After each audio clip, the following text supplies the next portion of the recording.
اطمینان اور سکون نصیب ہوتا ہے تو قرآن کریم سے۔ میں پنڈال سے باہر کھڑے ہوئے تمام احباب سے گزارش کروں گا کہ پنڈال کے اندر تشریف لے آئیں۔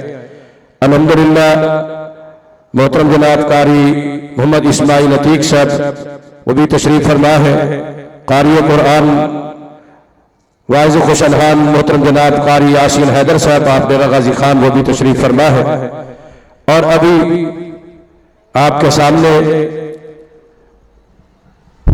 ہمارے بہت ہی پیارے اور معزز بھائی جنہیں اللہ تعالیٰ نے دین اسلام کو قبول کرنے کی توفیق عطا فرمائی اور عیسائیت کو چھوڑ کر ترک کر کے اسلام کو قبول کیا، اللہ سے دعا ہے کہ اللہ تعالیٰ انہیں ثابت قدم رکھے اور اللہ تعالیٰ مزید ان کے علم میں، عمل میں، عمر میں برکتیں عطا فرمائے۔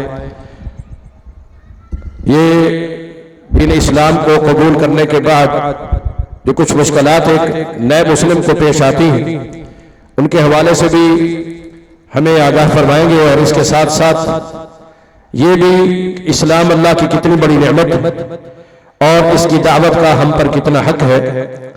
تو میں عظیم سکالر اور اپنے بہت ہی پیارے دینی بھائی محترم جناب بھائی عبدالبارس گل حفظہ اللہ تعالیٰ کو دعوت دیتا ہوں کہ وہ تشریف لائیں اور ہمیں کچھ نصیحتیں بھی فرمائیں، اور اس کے ساتھ ساتھ تھوڑا سا تقابل اللہ تعالیٰ انہیں جزائے خیر عطا فرمائے۔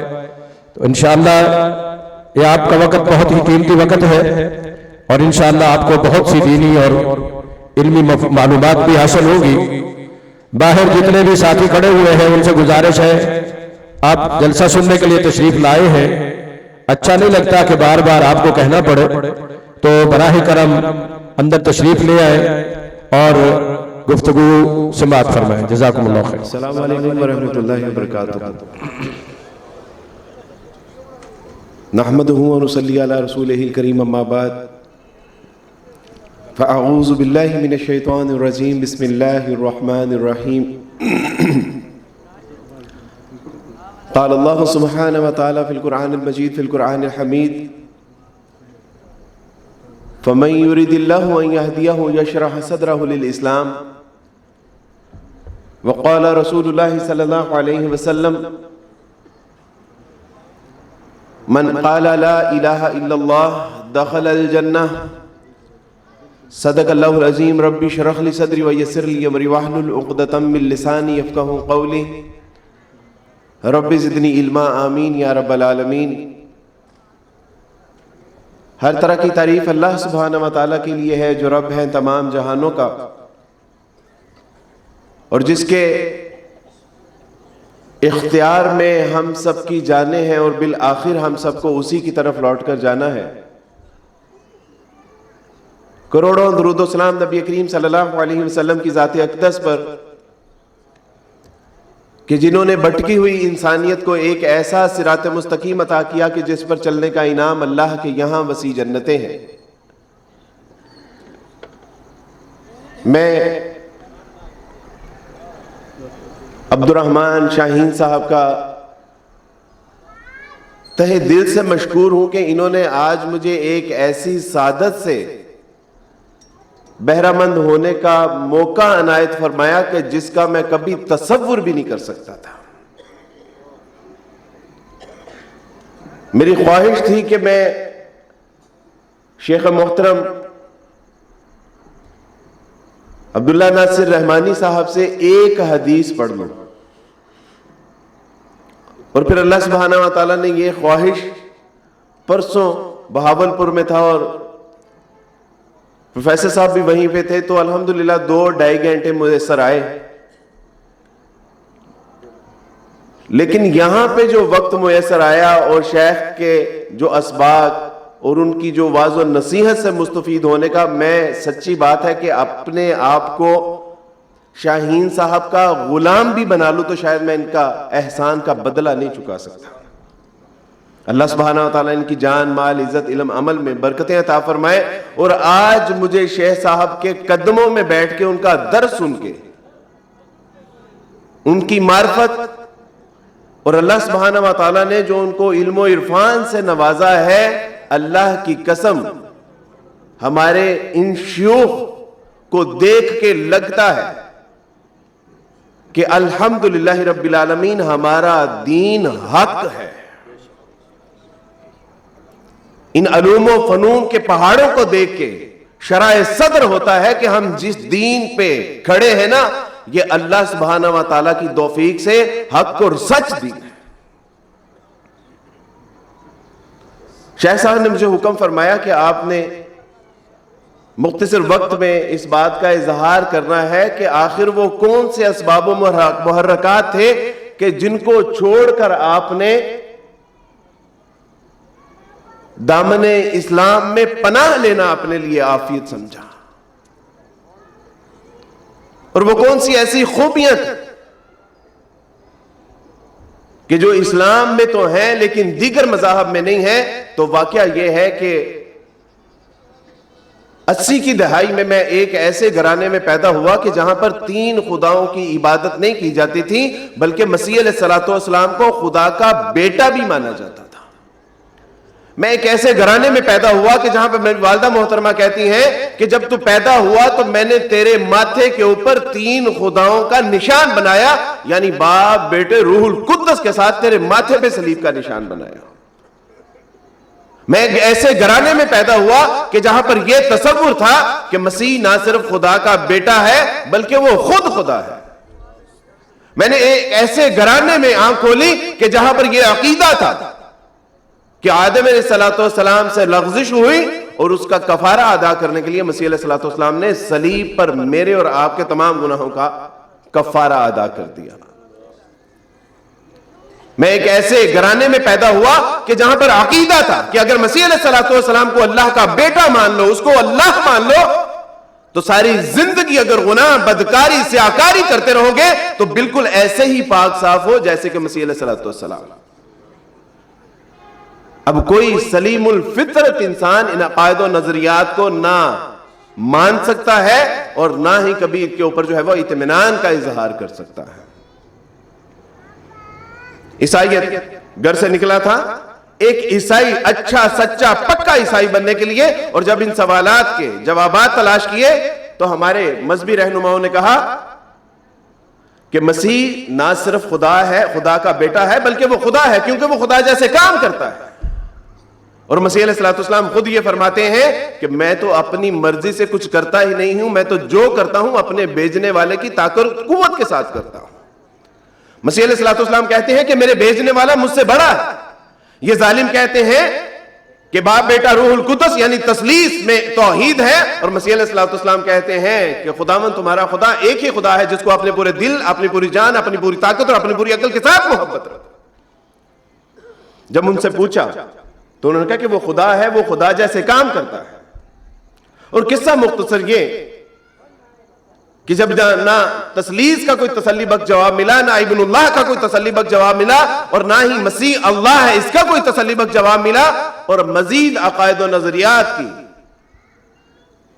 جب تسلی نہ ہوئی تو عیسائیت کو خیر بات کہہ دیا۔ تحدیث بالنعمہ کے طور پہ ایک بار عمرے کے لیے گیا، مدینہ جانا ہوا تو مدینہ یونیورسٹی والوں نے کہا کہ اب آپ نے مدینہ یونیورسٹی میں پاکستانی طلباء کے ساتھ خطاب کرنا ہے۔ اور جب پاکستانی طلباء کے ساتھ خطاب کیا تو کچھ اساتذہ کرام آئے اور وہ فرمانے لگے کہ آج آپ نے مدینہ کی ایک مسجد میں جمعہ بھی پڑھانا ہے۔ تو جب وہ مدینہ کی مسجد کے ممبر پہ میں نے پہلا قدم رکھا تو میں نے کہا کہ واہ عبد الوارث تیرے مقدر، گھر سے ایک اچھا عیسائی بننے کے لیے نکلا تھا، اللہ سبحانہ و تعالیٰ نے شہر رسول، ممبر رسول پر پہنچا دیا۔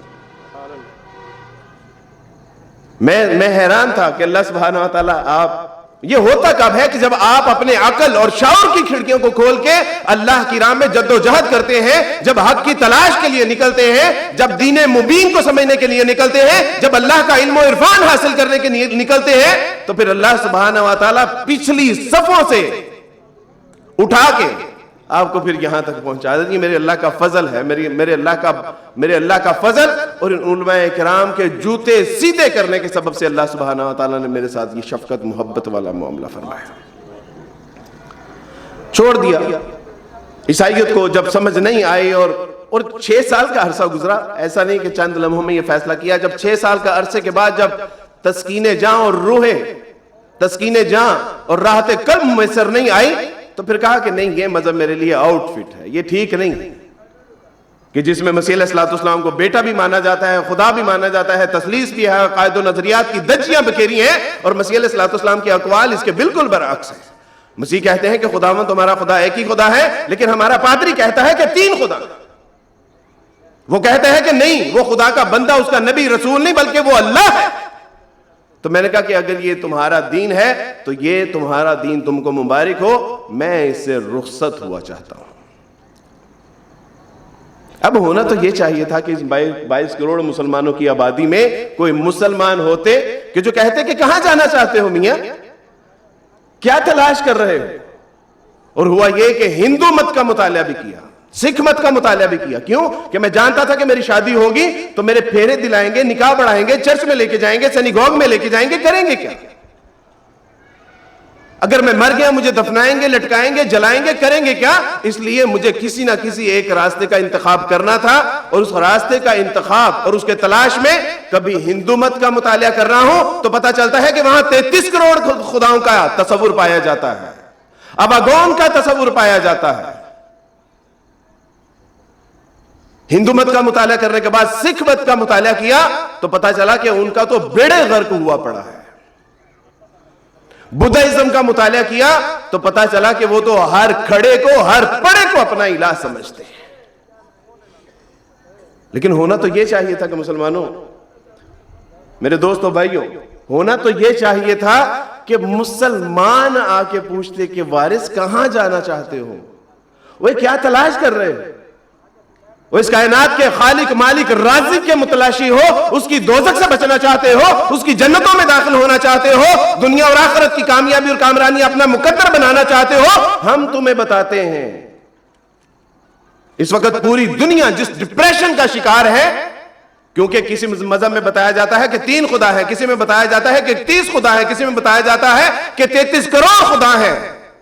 اور جب وہ اس تذبذب کا شکار ہوتے ہیں تو وہ کہتے ہیں کہ مجھے تو لگتا ہے کہ کوئی خدا نہیں ہے, اور وہ ڈپریشن میں چلا جاتا ہے, کبھی خودکشی کرتا ہے, کبھی ٹکرے مارتا ہے, کبھی نشہ کرتا ہے, کبھی بے روی کا شکار ہو جاتا ہے, اور اس کے ڈپریشن کی جو دوا تھی, جو علاج تھا, وہ مسلمانوں کے پاس تھا. اور مسلمان افسوس کے ساتھ کہ اپنی دکان, مکان, کاروبار اور خاندان کے چکر میں پڑا ہوا. اور تمہارے پاس علاج تھا اس دنیا کی بیماری کا کہ جو شرک کی بیماری میں وہ مبتلا ہو کے تمام زمانے کی ڈپریشن کو اپنا جو ہے وہ اس کا علاج تو آپ لوگوں کے پاس تھا. کیوں؟ رسول اللہ صلی اللہ علیہ وسلم کس معاشرے میں آئے کہ جس معاشرے میں لات, منات, عزا, نائلہ, یاغوث کی نہیں بلکہ 360 کی عبادت کی جاتی تھی, اور ہر قبیلے کا اپنا ایک بت تھا. اور رسول اللہ صلی اللہ علیہ وسلم جب نور توحید لے کے آئے اس معاشرے میں کہ جہاں پہ کفر اور شرک کا سکہ رواں تھا, جب رسول اللہ صلی اللہ علیہ وسلم نور توحید لے کے آئے تو کیا کہا کہ یا ایھا الناس قولوا لا الہ الا اللہ, وہ تمہاری بیماریوں کا علاج یکتا و واحدہ میں, تمہاری بیماریوں کا علاج یہ ہے کہ اس کائنات کے خالق مالک رازق کو چھوڑ کے تم نے لات, منات, عزا, نائلہ, یاغوث کو اپنا الہ بنا لیا, بگڑیاں بنانے والا بنا لیا, اپنا حاجت روا اور مشکل کشا بنا لیا. وہ تمہارا اللہ وہ ایک واحدہ و یکتا الہ ہے. اگر تم چاہتے ہو کہ ڈپریشن سے بچ جاؤ, اگر تم چاہتے ہو کہ انزائٹی سے بچ جاؤ, اگر چاہتے ہو کہ ٹینشن سے نکل آؤ, اگر چاہتے ہو کہ خودکشیاں نہ کرنی پڑے, اگر چاہتے ہو کہ زنا, بدکاری, سیاکاری سے نکل آؤ, تو اس وحدہ و یکتا کے اوپر ایمان لے آؤ. یہ علاج تمہارے پاس تھا. میرے باپ یہ کہتے کہتے اس دنیا سے رخصت ہو گئے کہ میں ان سے کہا کہ ابا آپ اسلام قبول کر لیجئے. ابا نے کہا کہ ہمیں تم کہتے ہو کہ اسلام ایک خدا کو ماننے کا حکم دیتا ہے, وہ ایک الہ کو مانتا ہے, ایک کے سوا نہ کسی کو مانتا ہے نہ کسی سے مانگتا ہے. اور حال تمہارا یہ ہے کہ جہاں قبر دیکھتے ہو وہاں سجدہ ریز ہو جاتے ہو, منتیں مرادیں نظر و نیاز اور چڑھاوے چڑھانا شروع کر دیتے ہو. ہمیں کہتے ہو کہ اسلام میں گانا بجانا فلمیں ڈرامے سب حرام ہیں, اور یہ گانا بجانے والے فلمیں چلانے والے ڈرامہ دکھانے والے کیا مسلمان نہیں ہیں؟ ہمیں تم کہتے ہو کہ اسلام پردہ عورت کو محفوظ کرتا ہے, اور حال تمہارا یہ ہے کہ عورتیں بیڑ بکریوں کی طرح مرد و زن کا اختلاط بازاروں میں نظر آتا ہے, مختصر اور چست لباس پہن کے اپنے جسم کی نمائش کر رہی ہوتی ہے, اور پھر مجھے کہنے لگے کہ بیٹا پہلے اپنے مسلمانوں کو مسلمان کر لو, ہم عیسائیوں کو پھر بعد میں مسلمان کر لینا, اور دنیا سے اسی حالت میں رخصت ہو گئے. میں راتوں کو اٹھ کے جب دعا کرتا ہوں نا امت مسلمہ کے تمام لوگوں کے لیے, تو میں اپنے باپ کے لیے نہیں دعا کر سکتا, کیونکہ وہ حالت ایمان سے اس دنیا سے نہیں گئے, اور آپ کے پاس علاج ہے. کیا ہوا کہ اگر عبد الوارث کا باپ اس دنیا سے چلا گیا, 1 کروڑ عبد الوارث آپ کے معاشرے میں بس رہے ہیں, وہ ان کے باپ کو تو بچا سکتے ہیں ہم. ان کی جو اس وقت کی جو تنگی تکلیف پریشانی مجبوری اور جو انٹینشن اور جو ان کی انزائٹی ہے اور جو ان پریشانیاں ہیں, اس کے پیچھے جو سب سے بڑی وجہ ہے وہ یہ ہے کہ وہ ایک اللہ کو چھوڑ کے یا 3 کو مان رہے ہیں یا 33 کروڑ کو مان رہے ہیں. ہمیں تو بھیجا ہی اللہ سبحانہ وتعالی نے اس لیے تھا کنتم خیر امۃ اخرجت للناس تأمرون بالمعروف وتنہون عن المنکر. تمہیں تو اللہ نے نکالا ہے اس مقصد کے لیے کہ لوگوں کو برائی سے روکو اور اچھائی کی دعوت دو, اور سب سے بڑی برائی کیا ہے کہ ایک اللہ کے سوا بھی کوئی حاجت روا مشکل کشا اور بگڑیاں بنانے والا ہو, اور سب سے بڑی اچھائی کی دعوت یہ ہے کہ there is no God but اللہ سبحانہ وتعالی, اشہد ان لا الہ الا اللہ واشہد ان محمد رسول اللہ صلی اللہ علیہ وسلم. اس وقت انسانیت بلک رہی ہے, انسانیت تڑپ رہی ہے, انسانیت تڑپ رہی ہے, ان کو پتہ نہیں ہے کہ اس کائنات کا الہ کون ہے. وہ کبھی ہندو مت کا مطالعہ کرتے ہیں, کبھی سکھ مت کا مطالعہ کرتے ہیں, کبھی بدھائزم کا مطالعہ کرتے ہیں, اور جب ان کو تسلی نہیں ہوتی تو بالآخر وہ کہتے ہیں کہ اس کائنات کا کوئی الہ نہیں ہے, الہاد پنپ رہا ہے, اور وہ کہتے ہیں کہ جب کوئی الہ نہیں ہے تو جینے کا فائدہ کیا ہے, اور وہ خودکشیاں کر رہے ہیں, اور ان کو آپ بچا سکتے ہیں.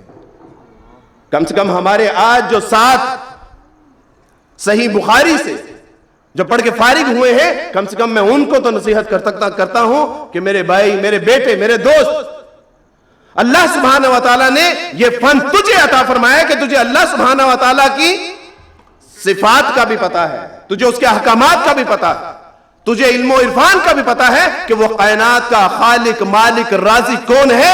جہاں مسلمانوں کی تعلیم و تربیت میرے اور آپ کے ذمہ ہے, وہاں یہ میرے اور آپ کے ذمہ ہے کہ ہم نے ان غیر مسلموں تک بھی پیغام پہنچانا ہے کہ جو پیغام توحید سے محروم پڑے ہوئے ہیں.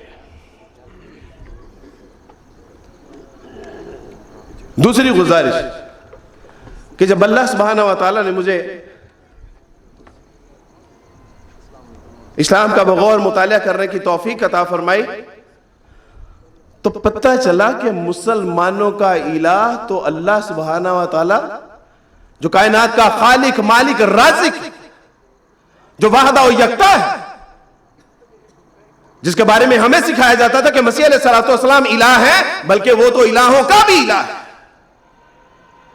پتہ چلا کہ تمام کائنات کی مخلوق اس کی محتاج ہے, اور میرا اللہ جو کائنات کا خالق مالک رازق ہے دراصل حقیقی الہ تو مسلمانوں کے پاس تھا, جس کا پیغام انہوں نے دیگر اقوام تک پہنچانا تھا.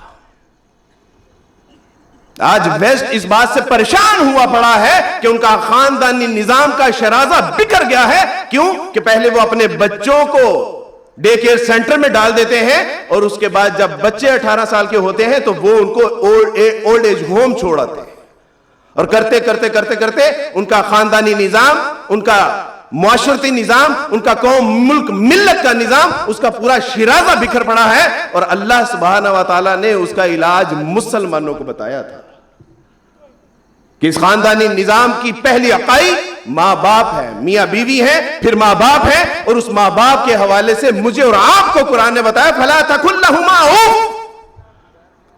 کہ دیکھو یہ پہلی اکائی اتنی مضبوط ہونی چاہیے کہ والدین کی عزت مقام و مرتبہ, وہ والدین کہ جنہوں نے 9